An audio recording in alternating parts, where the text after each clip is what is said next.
like what are your favorite games? What do you like to play? Does anyone want to sort of volunteer? Okay, cool. And anybody else? Okay, good choices. Anybody else? Okay, that's perfect because I just wanted to talk about some of the games I love and hold dear, and also some of the series I like as well, and also some of the movies. Well, one of the movies I really like. If you want to talk about that and talk to me about that, I've got all day for that. So if you if you want to talk about these movies, then obviously it will be a nice little talking point for us. So also, just wanted to talk about how I started out making games. I was 16 years old. I was doing a HTML class, and I discovered Flash action script games. This was back in the day. I'm aging myself here because obviously Flash isn't around anymore. But I found joy in making games, mini games, and making them fast, and let my friends play them and enjoy them through Flash action script games. Then later on in life, I discovered 3ds Max. It's a little bit more of an old school DCC program. So some of you might be familiar with it, but it's pretty much like Blender, but a few more tools. I also decided I wanted to get a bit more involved in game dev, so I went on sites like gamedev.net and then joined a few MSN groups and Google groups. This was back in the day as well, by the way, before you had sort of remote working situations. I also discovered Microsoft XNA for the Xbox 360. Who knows about that? Okay, I'm dating the room as well. And then also Unreal Tournament 3, and that was my first introduction to Epic Games, modding Unreal Tournament 3 with Unreal Script and Kismet and other things like that. Also, I followed that train, and as soon as they announced Epic Games UDK, I was all over that. And then also I progressed on to Unreal Engine 4 and 5. Okay. Having a bit of technical issues there. Sorry about that, guys. There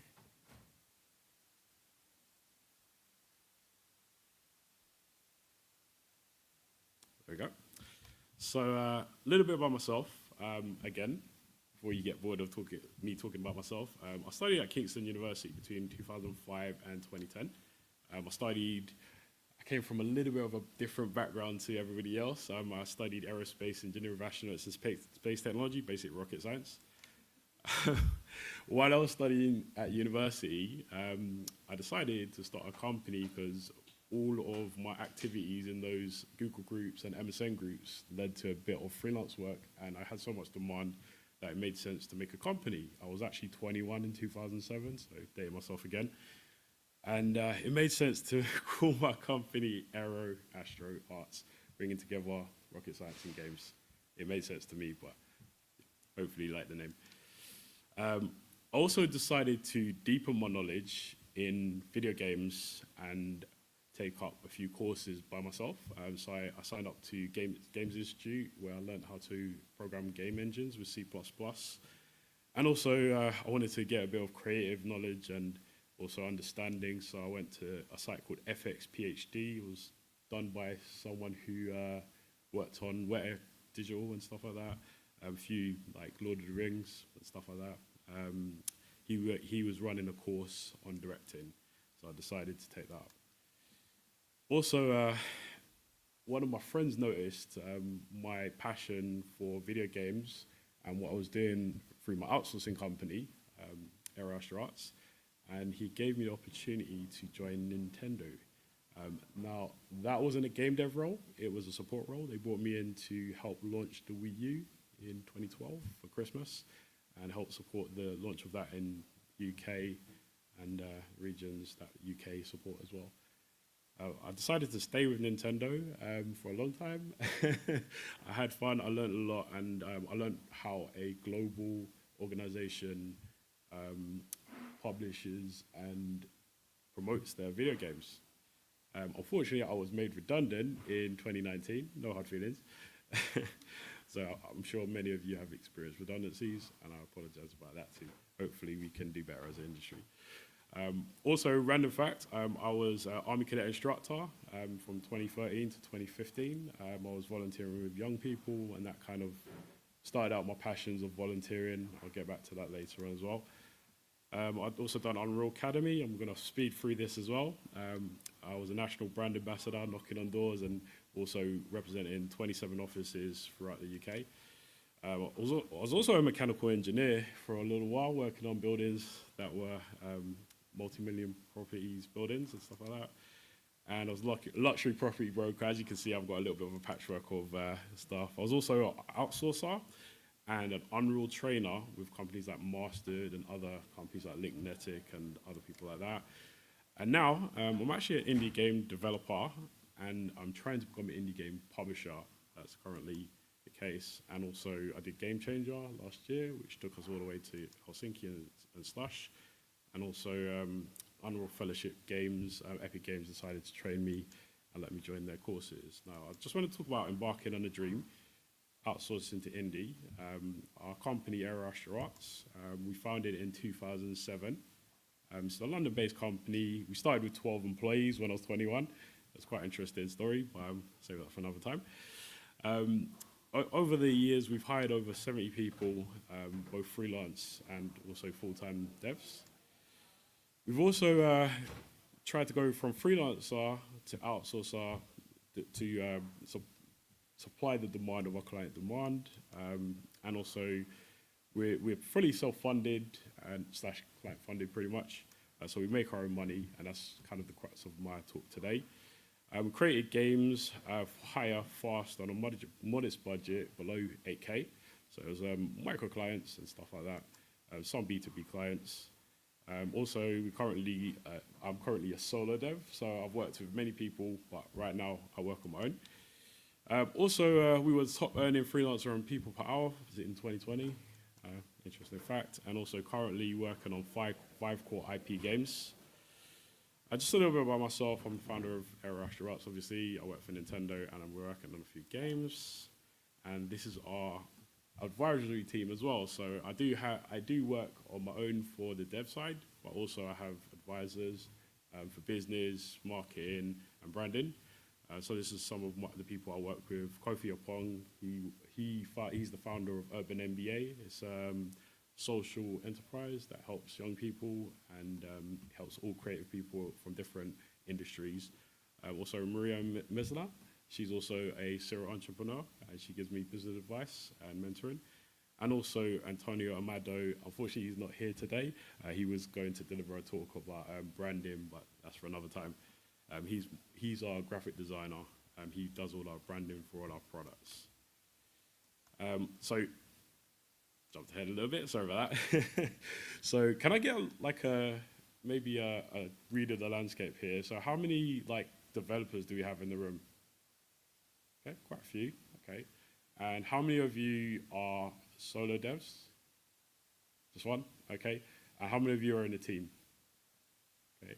And how many of you have funding at the moment? Okay, so about half the room, okay, fair enough. So who's this talk for, okay? So it's for indies, students, graduates, ex-AAA, unemployed, change of career, pretty much everybody. And just a little disclaimer, guys, I'm going to be talking about some subjects that may trigger people. So things like loss of family and friends. So just a disclaimer, if that is triggering to you, I would advise, make your choice if you want to stay or not, okay? And do take care. So I just want to talk and get off my chest talking about dealing with loss, right? So actually, when I started, I had a co-founder called Jason Hall, and unfortunately, I lost him to a mental health issue back in 2013. I just wanted to acknowledge him and talk about him. I did lose quite a few families in between then and later on, ending in my youngest uncle, Wayne, passing away from a neurological disease that took his life in about a year. So carrying on. I just wanted to talk about creating games Lightyears ahead and what that means for us. This is just a few of our titles that we're working on, just to give you an example, a breadth of what we're working on. So Neo Tokyo Patrol is a top-down shooter game. Noble Order is a fantasy real-time strategy game. And also, After the Swarm is an episodic real-time strategy MOBA game. You probably can see the trend here as well. Okay. So we're actually working on 5 core titles, not all at the same time, but in our lineup. After the Swarm, Noble Order, Flight of the Majestic, Neo Tokyo Patrol, Galaxy Gate, and those are mainly real-time strategy games, top-down games. There are some arcade games, and Galaxy Gate is a bit of an adventure game as well. So After the Swarm is a real-time strategy game with MOBA elements. We're aiming for release of the first episode in 2026 through multiple seasons. Noble Order is also a real-time strategy game. It implies open-world gameplay. It's going to be coming out later this year. And I just want to talk about the situation in the games industry, right? So currently, there's a high ratio of games teams and companies to funding, right? So there's very few funding opportunities, and there's a lot of teams and devs. A lot of you know this, obviously. There's also a democratization of the market, and there's free and open sharing information and ideas like the talks today that we're doing here. Also, it is a saturated market as well. So we also have a AI revolution upending the industry as well. So I just want to talk about like some of the tasks that we at Aero Astro Arts have set ourselves. So creating games with a short runway. What that means is that we don't want to spend years and years making games. We want to have a quick turnaround and start games and get them in the players' hands as soon as possible. So what we're also doing is gaining brand recognition. So we've been around for almost 18 years, but as an outsourcer. So one of our core goals is to expand our brand and let the players know that we're around, and also our products. Finding industry support. So that's something that I've been focusing on quite a lot. So when I came to join some of the game industry events in the UK, I didn't know anyone, even though I'd been in business for almost 16 years. I got introduced to Barclays at their HQ event at the Games Growth Summit. I got introduced to an amazing woman called Elaine Dowman, and since then, I've been to over 400 events, and I've met 15,000 people since that time in 2022. It's quite a high rate. Also, one of the things that every business wants to do is balance the books, make sure they're profitable and they're making money. Just want to talk about some of the actions that we've taken towards that. So we have actually showcased around about 6 or 7 times now, and we've also gone to other countries to show off our games and pitch to other people. We've also done TV, media, interviews about our brand. And we're looking to find the right information. So we go to quite a lot of events, and we go to a lot of talks and things like that to gather information about the industry. Also, one thing that we want to do is find our tribe. That means finding our audience in the games industry. And also embracing technology. So as you know, it's a fast-paced industry, and to stay ahead, you have to stay ahead of the technology curve. So whenever there's a new technology come out, we always try it out. We try to be unbiased and test out the technologies to see if it works for our systems. So we want to talk about some of the results we've seen, okay? So at the moment, using these different methodologies and production strategies, we've got 5 games at minimal viable products in the last 2 to 3 years. We've pitched games to publishers, investors, and also platforms as well. And we've also attended many podcast interviews, which has brought us a bit of organic traction and media. We've done Freeview TV interviews, and we showcased our games at 6 expos. And I've been able to build my own personal PR to 30K LinkedIn connections, 1K YouTube subs, it's quite modest. Also, we've started a partnership with TikTok as a creator partnership to help creators promote our brand, but also promote their own. So I just want to talk a little bit about game production, just to give you a little like under the hood look at what we're doing. Okay, so the production triangle is often simplified into 3 categories. Can anyone give me some of those categories? Any volunteers? Okay. Anybody else? Fair enough. Okay, I'll give you. Interested. I was thinking a little bit more simple. Okay, so I'll give you a hint. So there's money, the budget or the size of your game, right? And then there's time, the runway your project has, right? And then the last thing is the resources, the assets you have at your disposal to deploy the game, right? And this is a very high-level look at it. Obviously, you are all talking about very valid things, the micro parts of production in a game setting. But as a general business, these are the things that you might want to look at when you want to think about doing a project initially. Also, I want to talk a little about doing assets on a micro budget as well. So before you've got funding, you might want to automate repetitive tasks using procedural tools. And if you feel like it, AI, it's an option. So your team can focus on the hero assets. So using proceduralism, automating laborious tasks that usually take up expensive human resources, e.g. UV mapping, that I really hate doing that in certain applications.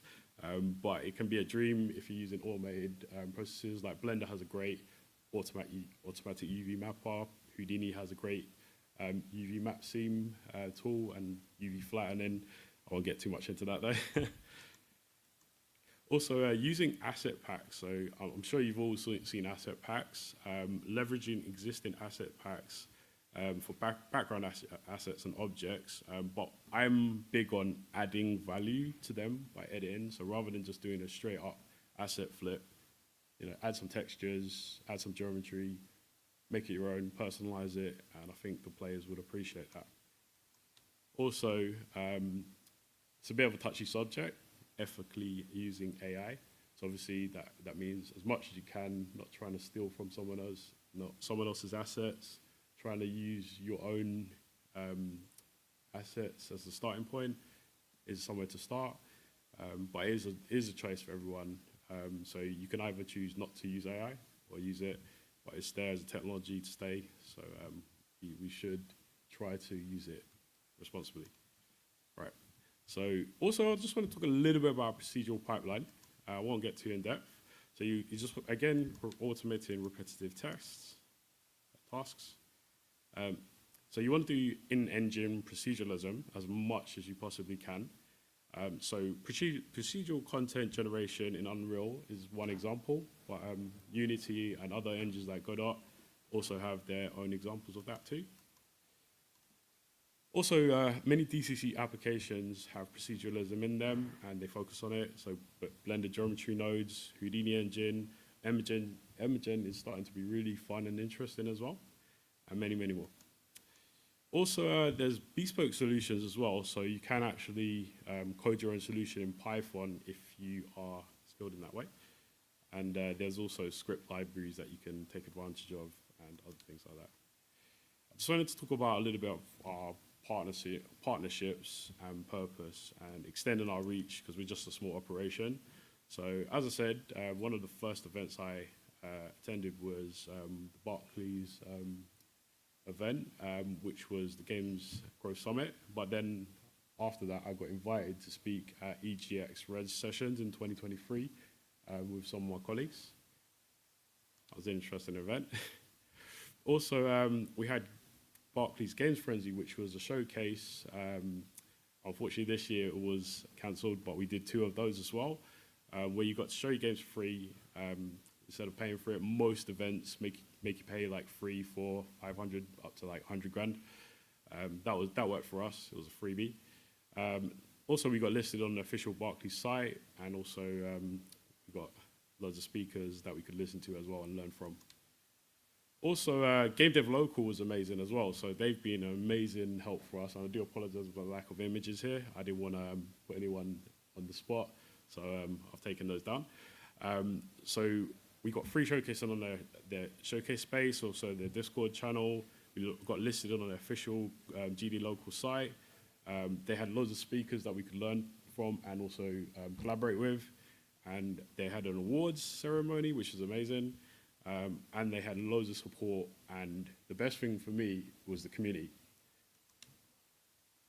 Also, last year I did quite a few accelerator programs.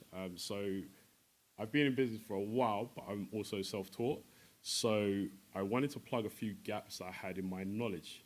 So if you are a game dev and that's all you ever done, then you may not be so acclimated with business and other areas that you don't have expertise with. So I decided to sign up for the Barclays Founder Readiness program, which went over webinars, pitch decks, finance, business, modeling, workshops, and gave me mentorship. And also I did a similar one with Founder Vine. They decided to make me their poster boy. So got a nice little picture of me there. And also I got the pleasure of going to Helsinki with Game Changer in their 2024 cohort, which was amazing. They had amazing workshops, which had industry experts come in and give us their amazing thoughts and also advice on what we should do. Also, that was part of the mentorship. We had an individual mentor that helped us with our planning and our pitching as well. And also, they actually paid for us for our flights, our hotels, and the travel to go to Slush in Helsinki. And they helped us with pitching to publishers and investors at 2 events. So they actually brought on some of the major companies in the UK and the world to speak with us, and we got to speak with them too. Also, I won't bore you too much, but I went to GDC with the Department for Business and Trade on a trade mission to the US. We went as a cohort of 100 companies. We also had loads of business development meetings with like the likes of Nintendo, LucasArts, Sony, you name it, they were there. Also, we got introductions to US and UK investors, which was amazing. And we had a nice little dinner with that. And we also got to meet the UK ambassador to the US, and that was an amazing event as well. Also, Epic Games was kind enough to choose me out of 500 applicants for Unreal Fellowship Games to participate in their program for a month. So we actually got to make a game as part of that, and it was part of their Unreal event in New Orleans, and we got to showcase our games on one of their arcade machines. So I decided I wanted to lean into my passions and things that I enjoyed. So I like Stargate, I like the Orville, and I made a game called Galaxy Gates, just as a fan game, pretty much. But I wanted to challenge myself. Also, we do a lot of outreach and things like that. So we try to work with non-profits and social enterprises. So at the time when the Video Game Ambassador was on, I used to volunteer with Into Games, doing portfolio reviews. So I helped them do 10 back-to-back portfolio reviews there. Also work with Limit Break as well. It's our 3rd year as, it's my 3rd year as a mentor. And also we help people just with their goals and work with minority people and also LGBT. Okay. Also, we've got a few messages from some of our Limit Break mentees as well. Emily Hughes, she was one of my first mentees in 2023. So she's just shared some of our portfolio material here. There's also got a QR code there if you want to scan that. Okay, sorry, it's over here. Also, Martin NG. He is actually a game artist. He works on Cozy Games. He's progressed on quite a bit since here. and here's his QR code for his profile. Now, I just wanted to thank all of you for coming by, and I wanted to open up for questions. Does anyone have any questions for me today? No questions? Oh, of course, yes, thank you. So creating Lightyears ahead, games Lightyears ahead. Yeah. In the ideation phase, how do you decide what game is Lightyears ahead and therefore worth pursuing and developing? So I should have really gone into that, actually. So what you do there is a bit of market research. So there are many sites that have like market data for like games on the platform that you want to release to. So for example, there's Steam Spy. You can't see exact data for like Steam games, for example, but you can get an idea of how well the game did by the metrics that you can see on that site. So you can estimate how well that game did. And then what you do is you use a few examples. So high selling products, medium selling products, low selling products. And then you can gauge the audience on that. You can also create a data set as well. So you can look up to 90 games, and then you can use that as a sample set to then estimate whether your game, if it's worth going into that market, if it's oversaturated, or if games in that genre are doing really well. And also it helps you identify a niche as well. So it might potentially be like a feature that one of the games are missing, or it might be potentially, maybe a trend that is trending at the moment. So you pretty much should go by the numbers, but then also look at the player sentiment as well. Hopefully I answered your question. Did I answer your question? Okay. Yeah, thank you.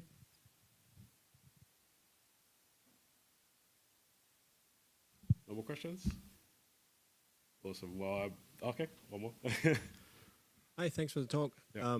So as a AAA dev going into indie, do you have any recommendations of how to get that initial game demo?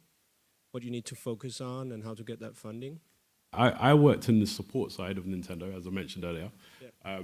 But I would say, I know many AAA devs who have that situation of going from like the cushy sort of 9-to-5 job to going into making their own studio or trying to form a team at least. So what I usually advise is make an action plan for yourself. So what you should do is look at your outgoings, ingoings, speak to a financial advisor at your bank, or maybe if you're a student, you might have like a lecturer that you can go to and you can create an action plan. One thing I did with one of my limit break mentees, I helped her to make a Excel sheet that helped her make a plan for the next 6 months to become financially free using game dev. So you can go by the numbers, you can input like what your current expenses are, and then you can make a plan for that. But also you can make a plan for the different parts of the business, who's going to do what role, who's responsible for what. You can also use planning software as well. I won't name drop any, but there's loads of production planning software. Also, I would highly recommend joining a community, right? Because the community will give you their advice most of the time for free, hopefully. Also, they will support you when you're going through hard times as well. So if you're hard up, maybe you need to switch to something else like freelancing or co-dev, or potentially creating assets, or maybe you're podcasting or doing a YouTube channel, or you want to get involved in some way. They can help you and also provide opportunities as well. So you definitely want to, at the end of the day, you've all come here today to be part of a community, and I would highly recommend that. Did that answer your question, by the way? Okay. Any other questions today? Awesome. Okay, well, thank you so much for coming. And hope you enjoy the rest of your development. Thank you.